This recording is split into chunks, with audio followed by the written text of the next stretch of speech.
So in this video we're going to be talking about some of the aspects of Hellenistic culture, about the world that is created through the effect of the conquests of Alexander and the Hellenistic movement that resulted. One of the basic components of Hellenistic culture is this sense of the cosmopolis. It's important to understand the nature of the contrast that's involved here. The original idea of civilization is essentially local. Civilization is designed to create.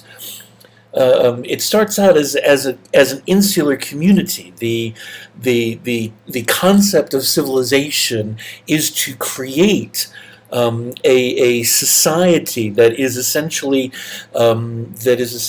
circumscribed and inward facing, that is about the bonds of society that connect within that community, and the resulting ability to achieve prosperity and stability, to achieve a future through the careful cultivation of the strength of these internal bonds. And so from the beginning, the foreign ideas and foreign peoples are almost inherently a threat. Often they're hostile because there is a desire to fight for, take control of natural resources that other societies want or need. And so, as in the city-states of Sumer, we have individual communities that are in rivalry with each other, and while sharing the same heritage, fiercely protect their local identity and their local property. And so what we have here is a shift that takes place across the story of the ancient world. This is partly accomplished through the development and perfection of empire. In other words, as empire becomes more and more sophisticated, the people that live within an empire begin to benefit from distant resources and distant ideas. There is more exposure to the beneficial aspect of things that are not local, and as a result, there's a rise in the overall standard of living, the benefits of empire that is enjoyed to a certain extent by, for example, the people that live under Persian rule, under the Persian Empire. This opens up the possibility of things that are foreign being, possibly not necessarily hostile or dangerous. Along with this, it's good to bear in mind the idea of things that are not local, things that are not part of the local rules and obligations. The local can be, comforting in its ability to define you, but that can seem restrictive at times, especially if the rules are preventing you from acting according to what you want or need. There's a certain extent to which that society of social bonds is binding. Usually the benefits of stability and what a community is able to provide, both materially and in terms of your the strength of your identity, override that. But there's always, throughout history, the appeal of the exotic because it is not bound by these rules. This is a sort of parallel to the awe that belongs to the divine, because the gods are not bound by human rules of morality and mortality. Things that are foreign, things that are from the outside, possess a certain mystical quality, and even an element of magic. Because they do not conform to the things that you know, and the rules that you must abide by in your local community. And so all of this is to say that by the time we get to the Hellenistic world, the world after Alexander, there's all of this. All of this is in play. The appeal of the foreign now it becomes connected to you. and opens up possibilities of knowledge, opens up possibilities of understanding, opens up a wider world. The downside to this is that your own the firmness, the strength of your local identity can become weaker as the world opens up and is no longer restricted to what is immediately around you, and other ways of doing things and other practices, other cultures, other languages. This is both exciting and stimulating, as well as unnerving to the peoples of the Hellenistic world. And this, the other thing that's opened up by this is that it is not necessarily bound to an empire, and so as the post-Alexander empires, the Hellenistic empires shift and sway, over the centuries between Alexander and the conquest of the Romans, it becomes clear that first of all, the Hellenistic empires are all part of a larger thing, part of this larger Hellenized world of people that speak Greek and interact with each other using Greek language and thought in order to discover more things and the cities of the Hellenistic world become linked to each other culturally and commercially and humanly, regardless of what empire they belong to. And so there's something larger than state. The people that lived in the Persian Empire might have connected the advantages of being part of a large empire to the Persians, but now there's something larger than state, larger than empire, larger than city and community. There's a sense that there is a new way to understand the human condition that is not in the categories and pockets and definitions that it had always been stored in. The human condition it becomes the wider world, the possibilities that are opened up. The potential, the possibility of human life extends beyond anything that is defined by who you are ruled by. And so this is what's truly meant by cosmopolitan. It is not just the connectedness of Hellenistic cities. It is this idea that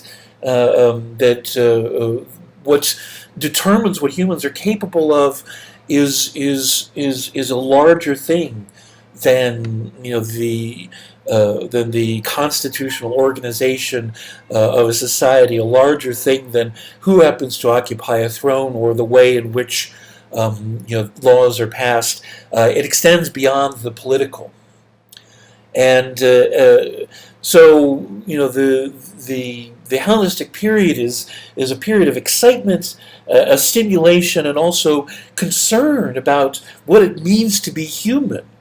And as you can imagine, this sort of carries on from the debates about how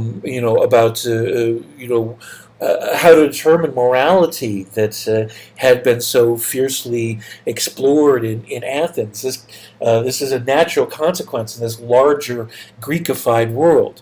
One of the ways in which people sort of sought grounding in this context, in this sort of vastly opened up world, is to find new means of fixing your identity, and some of this is done through religion, and this helps to explain the expansion of mystery cults during the Hellenistic era. One of the things that characterizes mystery cults is sort of the promise of this identity, the promise of this strength, and because this world is so vast and complex now, it's more and more in terms of the afterlife, and so mystery cults tend to take a particular deity, whether it's Kibale or one of 100 other sort of local often unusual deities that have connections into a very local past. These are particular pagan deities that are often identified with very mysterious and obscure origins, and the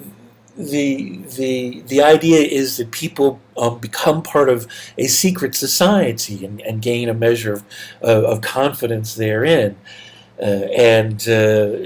Sort of exchange their loyalty to this particular pagan deity for the promise of a positive afterlife, and so the choice of a particular deity doesn't mean that this is any kind of monotheism. These are still pagan gods that are associated with being part of an array of gods that are associated with land and physical function, but they do have one of the same advantages of for example, Judaism. Judaism is not a mystery cult. It's practiced in the open, and it denies all other gods. But like Judaism, it reinforces identity and can be a means of creating an identity separate from who you're ruled over.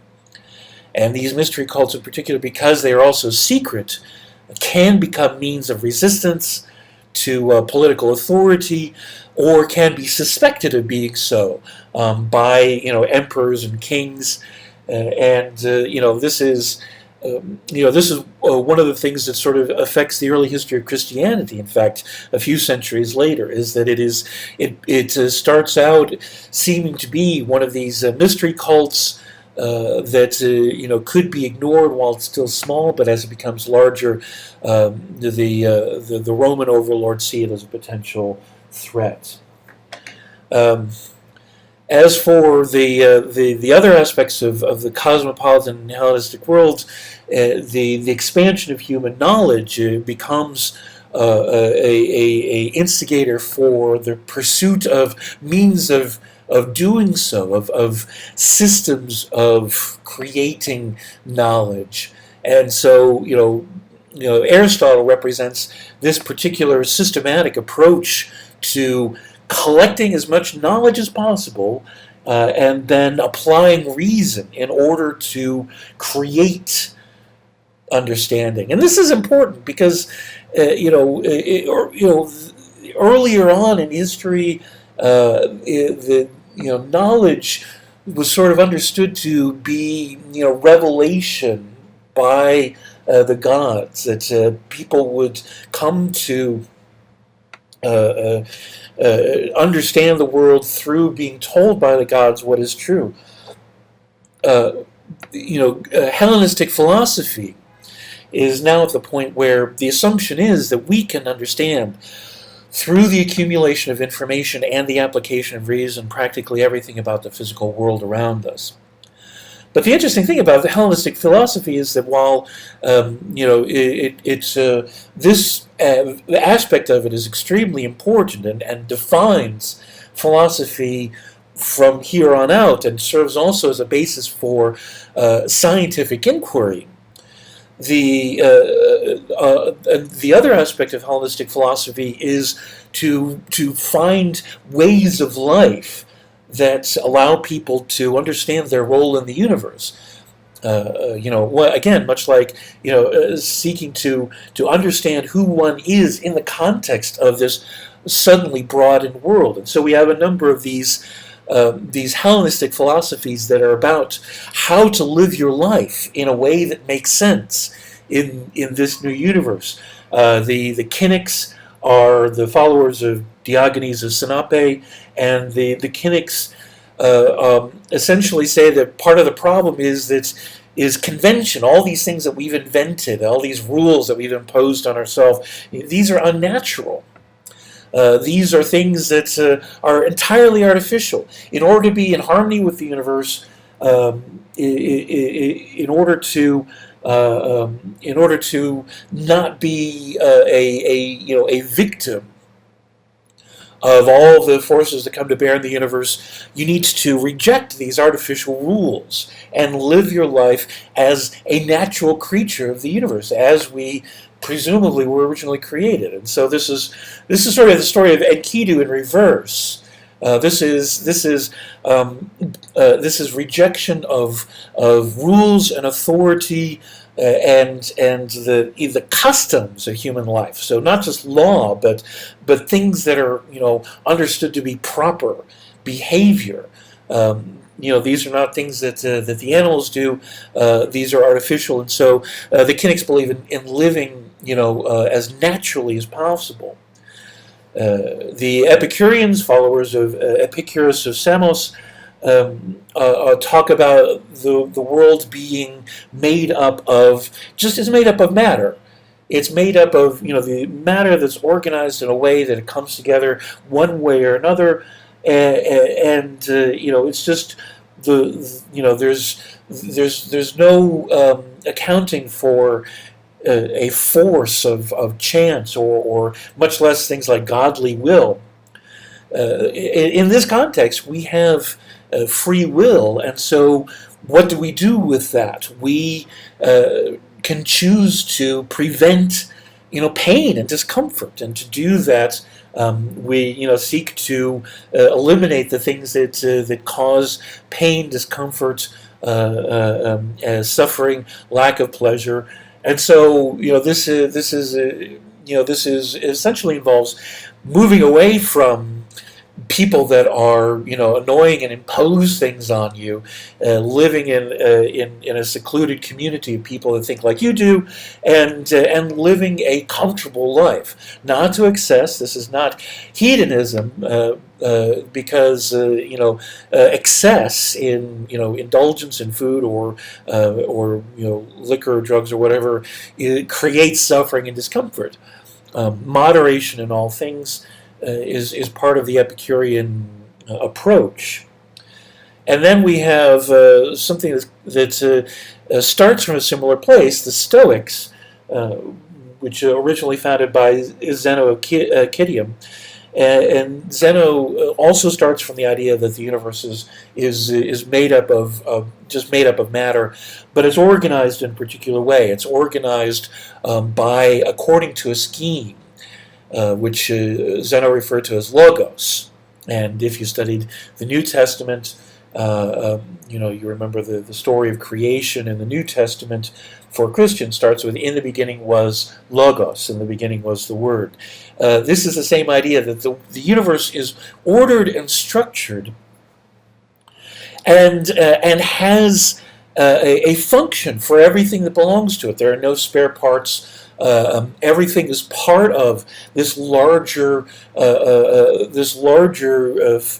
idea, this larger structure, this larger mechanism.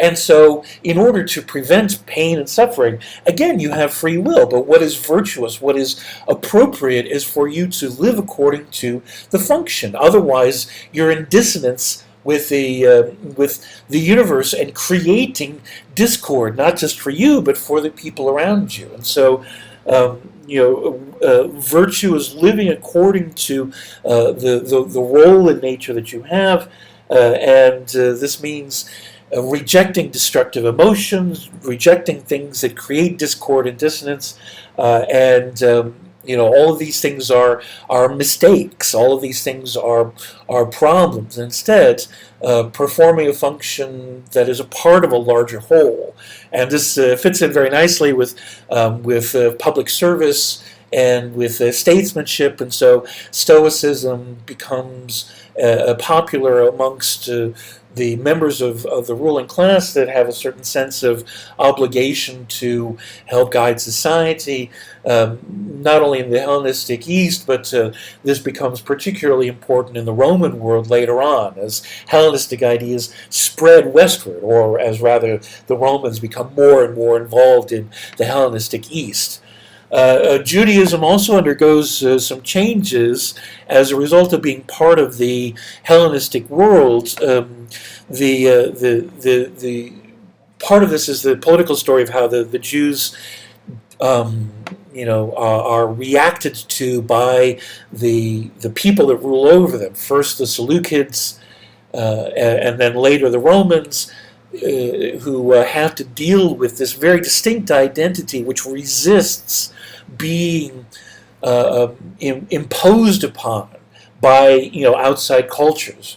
And so even though there's a considerable population of sort of upper class Jews that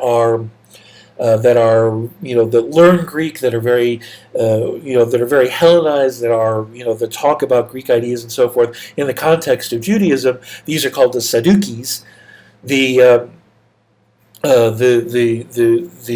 larger population of Jews resists having Greek teachings and Greek language imposed upon them, because it's such a threat to their identity, such a threat to their personal relationship with the Jewish God Yahweh. It comes from people that are heretics, because they do not adhere to Yahweh, the Yahweh being the only true God. And so the most extreme of these are the Hasidim, who their sort of leadership class, the Pharisees. This brings about a rebellion against the Seleucid Empire, which results in the creation of the last independent Jewish kingdom in the ancient world, the last independent Jewish kingdom, Jewish nation, before the 20th century. Whoever is in charge, whoever is the dominant force in the world the Jews live in, they are always concerned about the fierceness of the Jewish identity, its resistance to being assimilated, and the potential that contains for resistance and rebellion. And this is true not just in the Jewish homeland, where, as I said, they run into trouble with both the Seleucids and the Romans, but for the Jewish diaspora that's living in concentrated communities throughout the wider world, for the entire subsequent history of the Jews are always viewed with suspicion and fear by the people that recognize the potency of the Jewish identity. And of course, as you well know, this leads to many instances of Jews being subjected to genocide. Worst of all, the Holocaust of the 20th century. Also in the Hellenistic world, the pursuit of science, the pursuit of the expansion of knowledge, has a lot of practical applications in technology. One of the most famous Hellenistic thinkers is Archimedes, who devises a number of machines and ideas that advance engineering to a massive extent, makes the practice of engineering a practical part of human knowledge, and specifically helps to defend the city of Syracuse, where he lives, from conquest by outsiders. And the extent of this engineering, of the expansion of what is possible, also has its reflection in art. Perhaps most extremely in the Colossus of Rhodes, the creation of a work of art that is more massive than anybody had ever imagined to be possible. The combination of the practical application of of physics and engineering with with the creation of an aesthetic object, with the creation of a work of art. In general, art in the Hellenistic period is characterized by the pursuit of what is possible, both in the extreme and in the mainstream. In other words, works of art like the winged victory of Samothrace are famous to us from the Hellenistic period because they combine the pursuit of everything that artistic mechanics can evoke, can manifest, the extreme realism, the extreme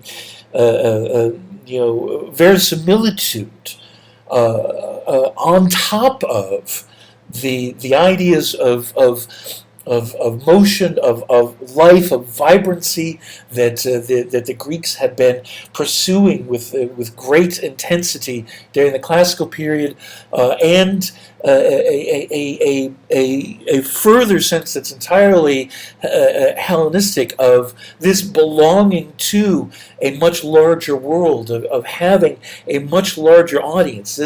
The works of art of the ancient era are a combination of all that is possible with realism and all that is possible in provoking emotional response. And so, works of art like the Winged Victory of Samothrace, works of art like the Dying Gaul, some of the most famous works of art from the ancient world come from the Hellenistic period, because they stand on top of what not only what the Greeks had accomplished, but what all of the Mediterranean world had come to understand about art and its role and its function and its possibilities. And so the Aphrodite of Milos, which is known to the Romans as the Venus de Milo, is an example of a work of art that seems like an attempt to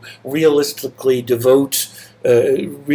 create a goddess in the form of a beautiful woman, and yet the more that you become invested in it, the more that you interact with it, the more that it has to offer. It is this kind of quality that the artists of the Renaissance, 1,500 years later, people like Michelangelo and so forth, were attempting to recreate the mystical capacity of works of art from the Hellenistic period to exceed what they seem to be, and the power that they're capable of evoking. One of the most famous works of art of the Hellenistic periods was long lost. It was only rediscovered during the Renaissance, and buried in a field in Italy. Laocoon and his sons is a sculpture that tells the story of how Laocoon attempted to stop the introduction of the Trojan horse into Troy, and how he was prevented from doing so by serpents that Apollo sent up from the sea in order to shut him up and stop his voice, killing him and his sons. And so, the agony of this story, not just in the simple pain of being attacked by snakes, of the injury and death that's involved, but the existential agony of having the gods turn against you. This is something that art is now capable of producing, and the inspiration involved only leads people to further attempt to explore what humans are capable of saying, not just in terms of philosophy, not just in terms of science, not just in terms of religion, but in the power that humans have to create something that is more than simply reason and information. A power to create art is one of the greatest gifts of Hellenization, one of the most influential aspects of the Hellenistic world, and that's that.